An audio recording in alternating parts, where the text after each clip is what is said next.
பல பள்ளிகள் உள்ளன. அவற்றுள் அரசு பள்ளிக்கு என்று ஒரு சில தனிச்சிறப்புகள் உள்ளன. அரசு பள்ளிதானே என ஏளனத்துடன் பார்க்கும் மக்களின் காதுகளில் என் ஒளி ஓங்கி ஒளிக்கட்டும். தானே விதையுண்டு விருட்சமாய் வேரோடி ஆலமரமாய் தலைதிட்டு இலக்கண இலக்கிய வளம் செய்த செம்மொழியா என் இனிய தமிழ் மொழி இன்னும் உயிரோடு இருக்கிறதென்றால் அதன் முக்கிய காரணம் என் அரசு பள்ளியும் அதில் தமிழ் வழியில் படிக்கும் என்னை போன்ற மாணவர்களும் தான். ஆம், அரசு பள்ளி இல்லையெனில் தமிழ் மொழி இந்நேரம் தலைமறைந்து போயிருக்கும்.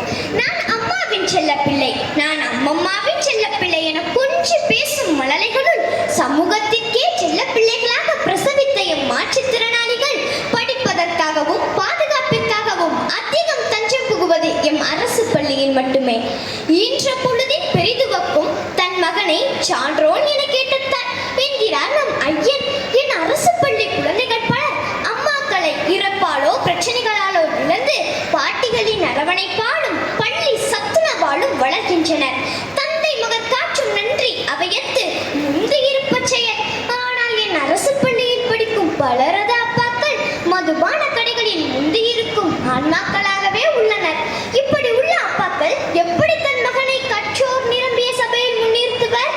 என்ன வளமில்லை என் அரசு பள்ளியில்? ஏன் காசை கொட்ட வேண்டும் மற்ற பள்ளிகளில் என்பதே என் கேள்வி. ஆம், போதுமான கட்டட வசதி, நூலக வசதி, கணினி வசதி, கழிப்பறை வசதி, சத்தான காலை மதிய உணவு, அறிவார்ந்த ஆசிரியர்கள் என அரசும் எங்களுக்கு அதிகமாகவே கை கொடுத்து வருகிறது.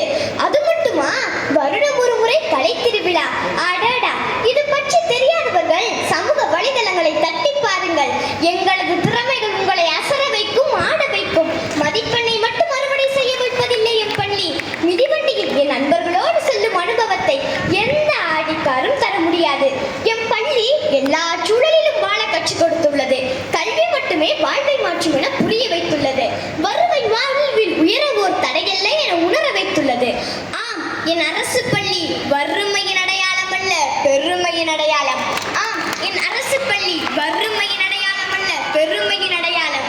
அறிவு பசியை தேடி வரும் குழந்தைகளுக்கு இவை தேடும் சரணாலயம் என் அரசு பள்ளி என்பதை நீங்களும் உணர அன்புடன் வேண்டுகிறேன். நன்றி, வணக்கம். தனி ஒரு ஆளாக அறிவார்ந்த உரையை நிகழ்த்திய மாணவிக்கு எங்களின் மனமார்ந்த வாழ்த்துக்கள், பாராட்டுக்கள். மாண்புமிகு துணை முதலமைச்சர் அவர்கள் சிறப்பு பரிசினை வழங்கி சிறப்பித்துக் கொண்டிருக்கிறார்கள்.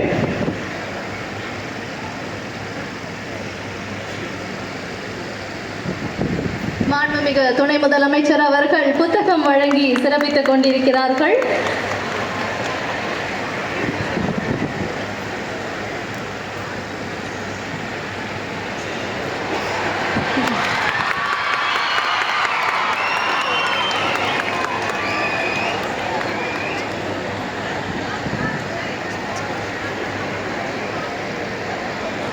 உங்கள் அனைவின் சார்பில் தனியாளாக மேடைக்கு வந்து மிக சிறப்பாக உரையை நிகழ்த்தி உங்கள் சார்பாக மாண்புமிகு துணை முதலமைச்சர் அவர்கள் கையெழுத்திட்ட புத்தகத்தினை பெற்றுக் கொண்டிருக்கிறார்கள்.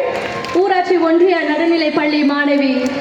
ஒரு மிகப்பெரிய கைத்தட்டல்களை அளிக்கலாம். உங்களுடைய ரெப்ரசன்டேட்டிவா தான் இந்த மாணவி உங்களுக்காக இந்த புத்தகத்தை பெற்றுக் கொண்டிருக்கிறார்கள். தொடர்ந்த நாட்டுப்புற நடனத்தை இந்த